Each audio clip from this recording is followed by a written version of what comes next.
Assalamualaikum warahmatullahi wabarakatuh. Alhamdulillahirrabbilalamin. Wabihi nasta'inu ala umuri dunya waddin. Wassalatu wassalamu ala asyrafil anbiya'i wal mursalin sayyidina wa maulana Muhammadin wa ala alihi wa sahbihi ajma'in. Amma ba'd.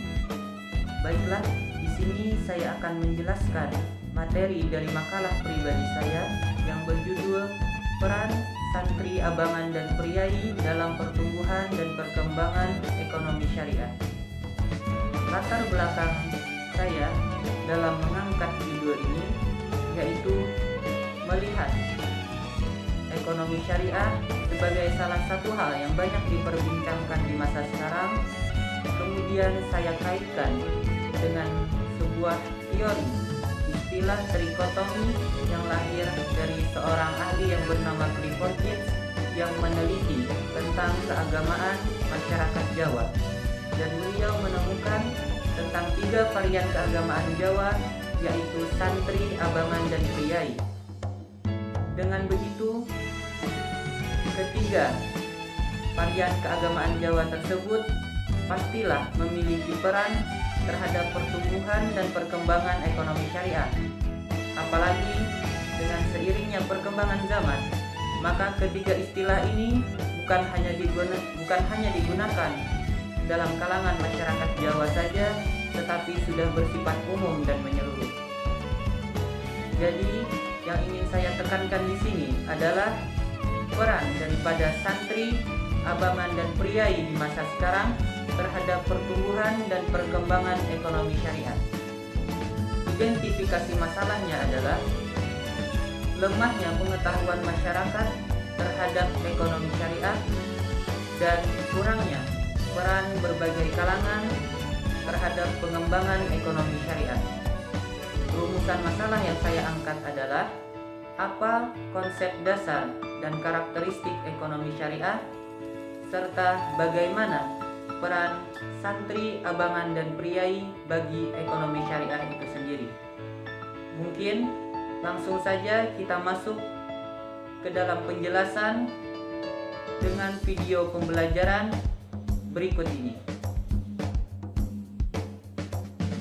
Landasan teoritis. Bahagian A, santri, abangan, dan priai. 1. Varian santri.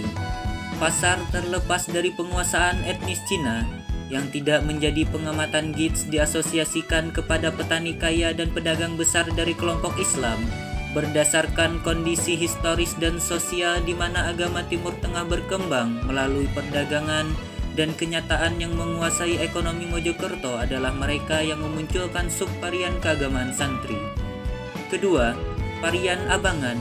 Struktur sosial desa biasanya diasosiasikan kepada para petani, pengrajin, dan buruh kecil yang penuh dengan tradisi animisme upacara selamatan, kepercayaan terhadap makhluk halus, tradisi pengobatan, sihir, dan magis menuju kepada seluruh tradisi keagamaan abangan.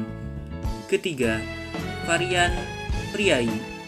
Varian priai menunjuk pada elemen Hinduisme lanjutan dari tradisi keraton Hindu Jawa, sebagaimana halnya keraton sebagai simbol pemerintahan birokratis, maka priai lebih menekankan kepada kekuatan sopan santun yang halus, seni tinggi, dan mistisme intuitif, dan potensi sosialnya yang memenuhi kebutuhan kolonial Belanda untuk mengisi birokrasi pemerintahannya. Bahagian B, teori ekonomi syariah.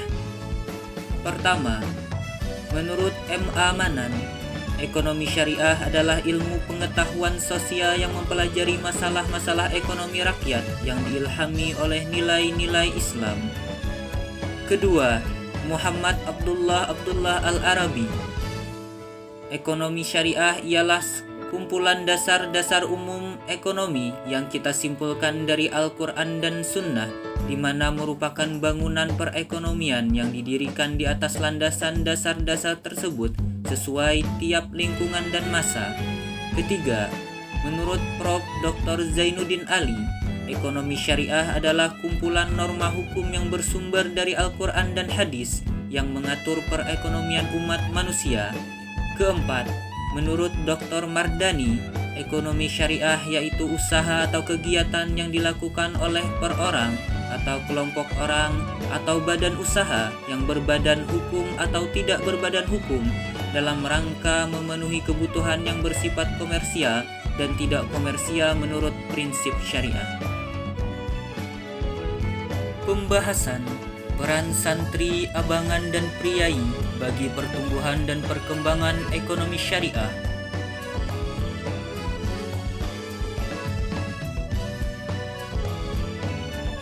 Bagian A.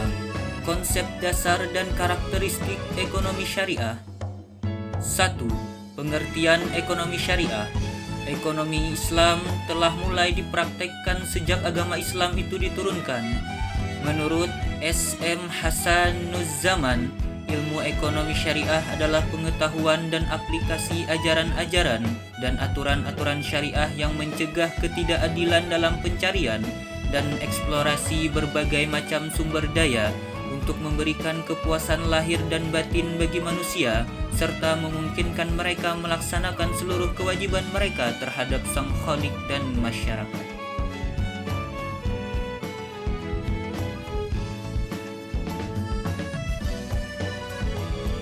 Kedua, nilai dasar ekonomi syariah. 1. Kepemimpinan. 2. Keadilan dalam berusaha. 3. Kerjasama dalam kebaikan. 4. Pertumbuhan yang seimbang.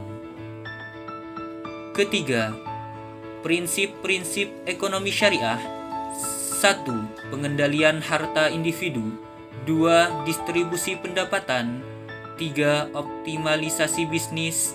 4. Transaksi keuangan. 5. Partisipasi sosial.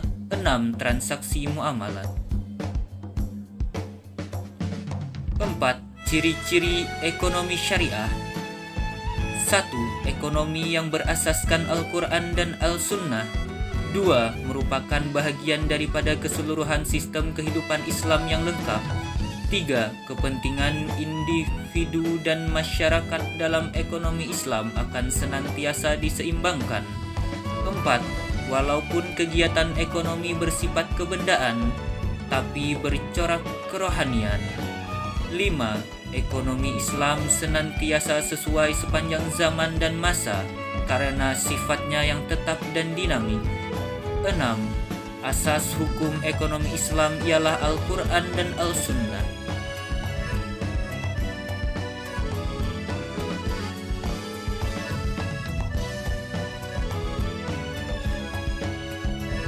Kelima, karakteristik ekonomi syariah. 1. Adil. 2. Tumbuh sepadan. 3. Bermoral. 4. Beradab.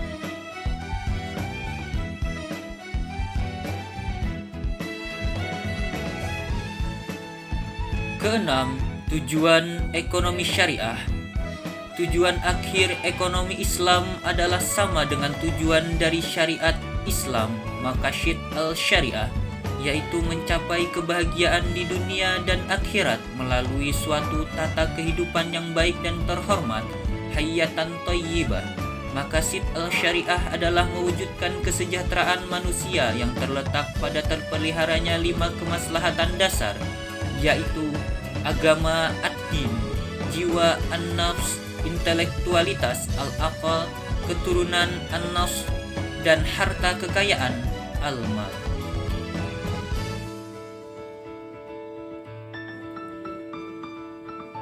Bagian B.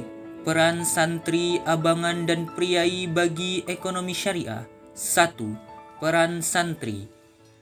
Peran para santri dengan ilmu yang dimilikinya adalah dengan mensosialisasikan tentang begitu pentingnya penerapan ekonomi Islam bagi masyarakat sekarang dan menjelaskan kepada mereka tentang konsep ekonomi Islam. Dan bukan hanya dengan sosialisasi saja, tetapi juga mengajak masyarakat secara langsung dalam penerapan ekonomi Islam dalam kehidupan sehari-hari dalam setiap kegiatan ekonomi yang dilakukan, dan dengan ilmu yang dimilikinya mereka juga bisa mendirikan madrasah-madrasah untuk mempelajari secara lebih terperinci tentang ekonomi Islam.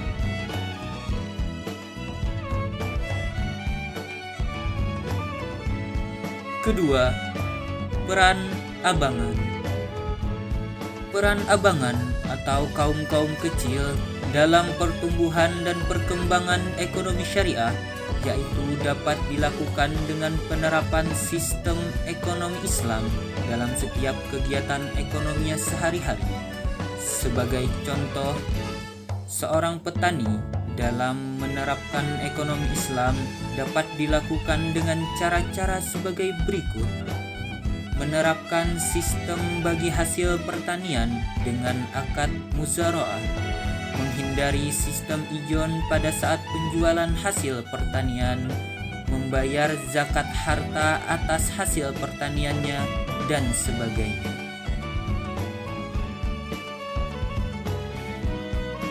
Ketiga, peran priai.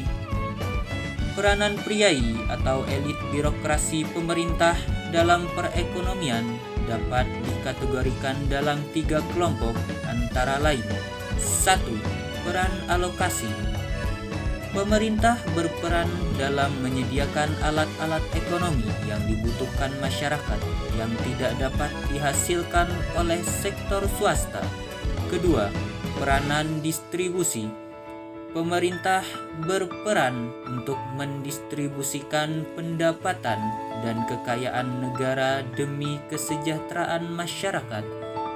3. Peranan stabilisasi.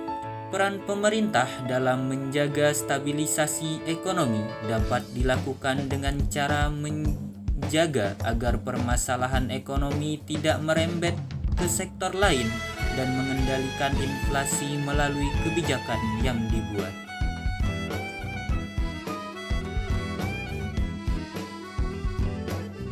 Itulah tadi penjelasan tentang peran santri, abangan, dan priai dalam pertumbuhan dan perkembangan ekonomi syariah. Sekian dari saya, terima kasih atas segala perhatian, mohon maaf atas segala kekurangan. Wallahul muwaffiq ila aqwamit thoriq. Wassalamualaikum warahmatullahi wabarakatuh.